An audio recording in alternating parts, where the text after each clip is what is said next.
Okay, so let's talk about the 400cc beginner big bikes. The 400cc entry-level beginner bikes are a big thing in the local Philippine settings. Yan ang usual na inaasam ng mga old and beginner riders alike, coming from the sub 400cc category bikes such as the underbones and scooters. Reason why, these bikes provide a different level of riding experience to a large population of riders, with such bikes offering greater freedom to riders to enjoy the expressways and subconsciously give them the pride in being part of a big bike culture. And with more options nowadays for such motorcycles in the market, it is not surprising that there is such huge demands for these bikes. It is for the same reason why a number of motorcycle brands are positioning themselves as provider of best entry-level big bikes. And KTM is among them.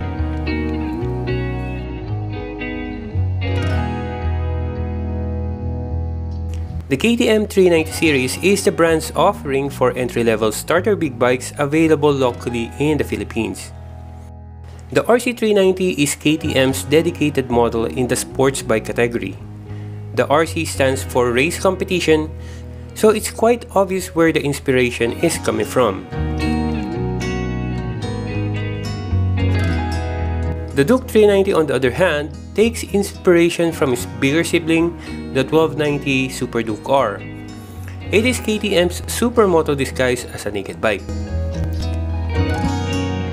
With most parts practically the same across models, both 390 bikes deliver arm-wrenching torque and hair-raising acceleration from an engine which produces more power than usual beginner big bikes. With excellent maneuverability and state-of-the-art features, these bikes ensure maximum enjoyment and user value. And with both bikes priced competitively and close to each other, there's a big dilemma brewing in the minds of motorcycling enthusiasts who have budget to spend for such bikes. Which of the fiery road-going KTM 390s to put money down on? Will it be the aggressive racing-inspired RC390 or the Street Fighter naked bike DUKE390? The Duke and RC might share a lot of parts between each other, but they possess different characteristics. The DUKE390 was first developed to introduce the brand with its outstanding performance, style, value and safety to fuel enthusiasm to the brand. But then it gets dressed up, and now it gets more interesting with a faired version and packaging the motorcycle as a super sports bike with a younger sibling, the RC390. However, is the RC390 actually just a dress-up version of the DUKE390? Let's find out.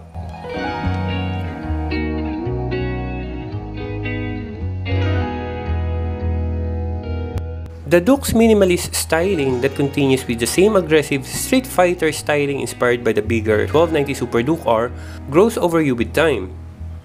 While the RC's aggressive design is an instant hit or miss depending on one's preference, which looks completely different and breaks the monotony of what we have seen from Japanese manufacturers over the decades. Aesthetically, the RC achieves the super sport design by adopting the nose-down, tail-up styling, while the Duke is a pure street fighter with a taller stance and minimum body panels on it. The RC offers an iconic twin projector headlamps up front and integrated turn signals in the side mirrors, the first in its class and arguably what characterizes the RC390 as its signature trademarks. With a razor-sharp fairing, it clearly exhibits the KTM's ready-to-race mantra just by the looks alone. As for the DUKE390, the aggressively styled LED headlight is a big highlight in this bike's overall design, a clear referral to its bigger brother, the Super Duke R. With the aesthetic overhaul in the second-generation Duke, the overall expressions now are sharp and one would notice the superbike-inspired tail section of the motorcycle. Even though minimalistic, the DUKE390's design language provides it with a mean, aggressive, and tough-to-ignore kind of an appearance. But then again, looks are subjective and one can't go wrong with either of the aggressively styled bikes of the KTM 390 series.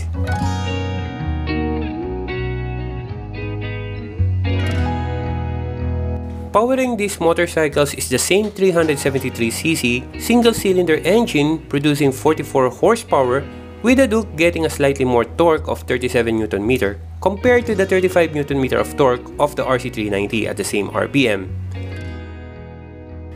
The engine on the RC seems slightly more refined than that of the Duke.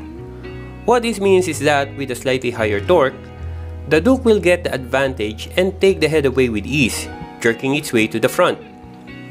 The RC, on the other hand, will start pulling eagerly from a few hundred RPMs after the Duke. And owing to its better aerodynamics, the RC will manage to get to a higher top speed than the Duke, overtaking it at some point along the stretch. Do note that the RC390 dons more weight, about 10 kg in all, due to the fairings, hence more effort required to hold its weight from stock. Likewise, do remember that the DUKE390 is built for city use where on-demand power is at most required. The RC390, on the other hand, is purposely built for the track, thus will most be satisfying to use in the expressways where winds become a weak point in the Duke due to its lack of wind protection. And while KTMs are known to be notorious in producing quite above usual engine heat, one tends to feel the hot air more in the Duke than in the RC. You really tend to feel the heat being blown to your legs when the fan starts to kick in the Duke. On the contrary, the RC, thanks to its fairings, does better job in redirecting this air somewhere else. In terms of ergonomics, the Duke and the RC are worlds apart. Being a standard naked, the Duke dictates a more upright riding position, and this is supported by the high and wide handlebar position.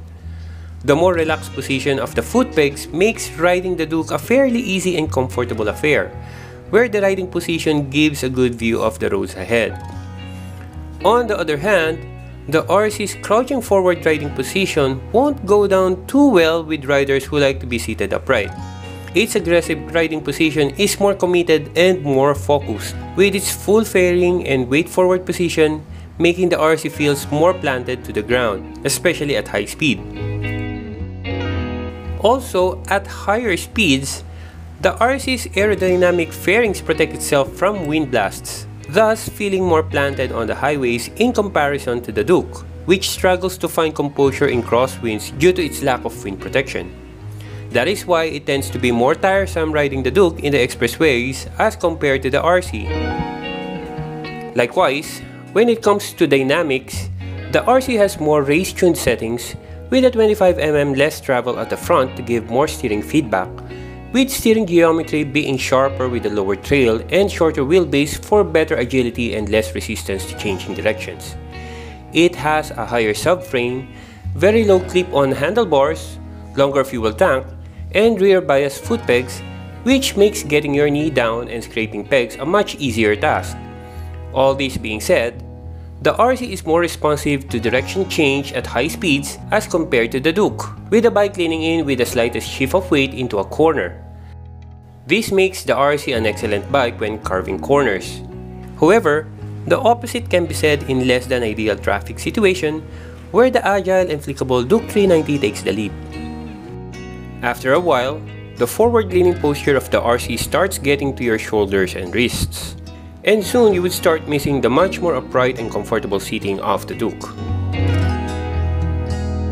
With that said, the question prospective buyers should be asking themselves, which bike suits me better? We'd say that the DUKE390 is more livable if you're looking to commute on your gnarly KTM as far as comfort goes. The Duke's riding position is more upright. It is less of a chore to ride should you adopt it as a daily commuter, but still versatile enough that you could take it out for that occasional weekend ride and track days. On the other hand, maneuverability in sticky city traffic will be a little challenging with the RC390, but not entirely impossible. The crouch riding position is not something that would be appreciated in stop-and-go traffic. In a sense, the RC390 feels pretty much like a track-ready bike more than a street bike. It is a specialist motorcycle after all. If you've always wanted a starter track bike for the weekends, then this would be your best bet. Regardless of everything, both bikes meet their respective purposes brilliantly, making choosing between the two even harder really. If you'd like to add more to your dilemma, actually there's also the 390 Adventure as an option. Nevertheless, always choose the bike that suits your specific needs. And with that, I guess I'll end my vlog here. Thanks for watching. If you like this video, don't forget to hit the thumbs up and click that notification bell to be notified of our new uploads. Again, as I always say, stay awesome, stay safe. See you in the next episode. Bye for now.